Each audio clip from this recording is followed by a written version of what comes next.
তার থেকেও বেশি ঘাবড়ে যায় সিঁড়ির নিচে ভুবনকে দেখতে পেয়ে। আমির তাকাতেই ভুবন দ্রুত সেখান থেকে চলে যায়। পদ্মজা ছাদের কোণে দাঁড়িয়ে এক মনে চাঁদ দেখছে। চাঁদের আলো লুটিয়ে পড়েছে সর্বত্র। বাড়ির পিছনের কচুবনে ঝিঝি ডাকছে। গান থামলেই সেই ডাক শোনা যায়। জোনাকি জ্বলছে তেলাকুচোর ঝোপে। জোনাকি পোকার মিটমিট আলো ওর শৈশবের এক বিস্ময়কর স্মৃতি। জোনাকির এমন আলো জ্বালানো দেখে খুব কৌতূহল হতো। বিস্ময় ভরা চোখে ভাবত, কিভাবে জোনাকি এই আলো জ্বালায়। বহুবার হেমলতাকে প্রশ্ন করেছিল, আম্মা, ওরা কিভাবে আলো জ্বালায়? হেমলতা পদ্মজার মাথায় চুমু খেয়ে বলতেন, আল্লাহ জানে। বড় হওয়ার পরও আলো জ্বালানোর মূল কারণ জানতে পারেনি। বিয়ের মাস কয়েক পর আমির জানিয়েছিল, সন্ধ্যের পর জোনাকি পোকাদের আলো জ্বালানোর পিছনে মূল কারণ হচ্ছে বিপরীত লিঙ্গের জোনাকিকে আকর্ষণ করা। সাধারণত পুরুষ জোনাকি পোকা স্ত্রী জোনাকি পোকাকে আকর্ষণ করার জন্য এভাবে আলো জ্বালায়, আর স্ত্রী জোনাকিরা পুরুষ জোনাকির আলো জ্বালানোর উপর ভিত্তি করে সঙ্গী নির্বাচন করে। সেটা কিভাবে? আলোর তীব্রতা, ধরন এসব দেখে। যে পুরুষ জোনাকি দ্রুত আর উজ্জ্বল আলো জ্বালাতে পারে, স্ত্রী জোনাকিরা তাদের সঙ্গী হিসেবে বেছে নেয়। স্ত্রী জোনাকিরা কি আলো জ্বালায় না? স্ত্রী জোনাকিরাও আলো জ্বালায়। তারা কেন জ্বালায়? পুরুষ জোনাকির সংকেতে সম্মতি দিতে আলো জ্বালায়। যে পুরুষ জোনাকিকে কোনো স্ত্রী জোনাকির পছন্দ হয়, তাকে আলো জ্বালিয়ে নিজের সম্মতি প্রকাশ করে। মানে আমি তোমাকে বিয়ে করতে চাই এবং তোমার আদর সোহাগ নিতে চাই। শেষ কথাটি আমির কৌতুক করে উচ্চারণ করল। পদজা লজ্জা পেয়ে তার বুকে মুখ লুকায়। আমির স্বীয় বধূকে বাহুবন্ধনে আবদ্ধ করে বলে, আমি হচ্ছি পুরুষ জোনাকি, আর তুমি স্ত্রী জোনাকি। স্মৃতি রোমন্থন করে পদজার ঠোঁটে হাসি ফুটে ওঠে। ভাবে, মানুষটা এখনও আগের মতো রয়ে গেছে। কিছুক্ষণ আগে আমিরের বলা কথাগুলো মনে পড়ে। ভাবে, উনি কি চাচ্ছেন আমি নিজ থেকে এগিয়ে যাই, পুরুষ জোনাকির মতো আচরণ করি? পদজা পুলকিত বোধ করে। লাজে রাঙা হয় মুখ। পরপর মানসপট ভেসে ওঠে কাটিয়ে আসা প্রতিটি মুহূর্ত। আমিরের উজাড় করে দেয়া ভালোবাসা। প্রথম রজনীর প্রতিটি মুহূর্ত তার মুখস্থ। বিশাল জানালার সামনে দাঁড়িয়ে আমির ওর ঘাড়ে থুতনি রেখে বলেছিল, প্রথম যেদিন তোমাকে দেখি সেদিনই মনে মনে পণ করি তোমাকেই বিয়ে করতে চাই এবং তোমার আদর সোহাগ নিতে চাই। শেষ কথাটি আমির কৌতুক করে উচ্চারণ করল। পদজার লজ্জা পেয়ে তার বুকে মুখ লুকোয়। আমির স্বীয় বধূকে বাহুবন্ধনে আবদ্ধ করে বলে, আমি হচ্ছি পুরুষ জোনাকি, আর তুমি স্ত্রী জোনাকি। স্মৃতি রোমন্থন করে পদ্মজার ঠোঁটে হাসি ফুটে ওঠে।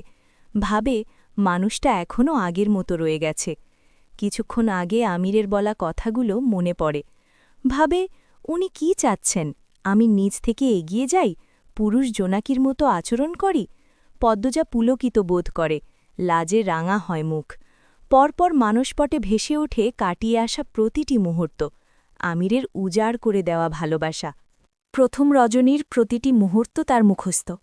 বিশাল জানালার সামনে দাঁড়িয়ে আমির ওর ঘাড়ে থুতুনি রেখে বলেছিল, প্রথম যেদিন তোমাকে দেখি সেদিনই মনে মনে পণ করি তোমাকেই বিয়ে করব।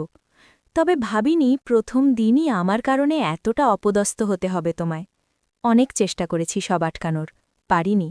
সেদিনই বাড়ি ফিরে আব্বাকে বলি আমি পদ্মজাকে বিয়ে করতে চাই। প্রথম প্রথম কেউ রাজি হচ্ছিল না, পরে রাজি হয়ে যায়। মনে হচ্ছে চোখের পলকে তোমাকে পেয়ে গেছি। পদ্মজা নিশ্চুপ থেকে ভাবছিল, অবাধ্য অজানা অনুভূতিদের সাথে যুদ্ধ করবে নাকি সখ্যতা করবে। ভাবতে ভাবতে গায়ে কাঁপুনি ওঠে, অস্থির হয়ে পড়ে। শরীরের ভার ছেড়ে দিয়েছিল। কানে বাজছিল শুধু আমিরের কিছু কথা। কথা বলো। আল্লাহ, আবার কাঁপছ? আমাকে শক্ত করে জড়িয়ে ধরো, স্থির হতে পারবে। এই কি হল? আমির দুই হাতে জড়িয়ে বাখে তাকে। সম্মোহনী এক অনুভূতির টানে দুজন এক হয়।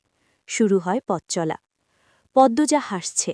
বাঁধ ভাঙা আনন্দে বক্ষস্থলে শান্তির ফোয়ারা নেমেছে। চোখের তারায় চিকচিক করছে জল। ও আকাশের দিকে তাকিয়ে হেমলতাকে উদ্দেশ্য করে বলল, তোমার কাছে কত ঋণ আমার। জন্ম দিলে, দুধ খাওয়ালে, পেলেপুষে বড় করলে, চলে যাবার আগে একটা সুন্দর মনের প্রেমিক পুরুষের হাতে তুলে দিয়ে গেলে। তুমি কখনো ভুল করনি আম্মা। তোমার এত ঋণ আমি কি করে শোধ করব? রফিক মাওলা সিগারেট ধরিয়ে পারভেজকে বলল, কি বলছে রে? পারভেজ বলল, এত দূর থেকে তো শোনা সম্ভব না। ওরা একটি পুরনো ভবনের ছাদের শ্যাওলা ধরা কার্নিশে দাঁড়িয়ে আছে।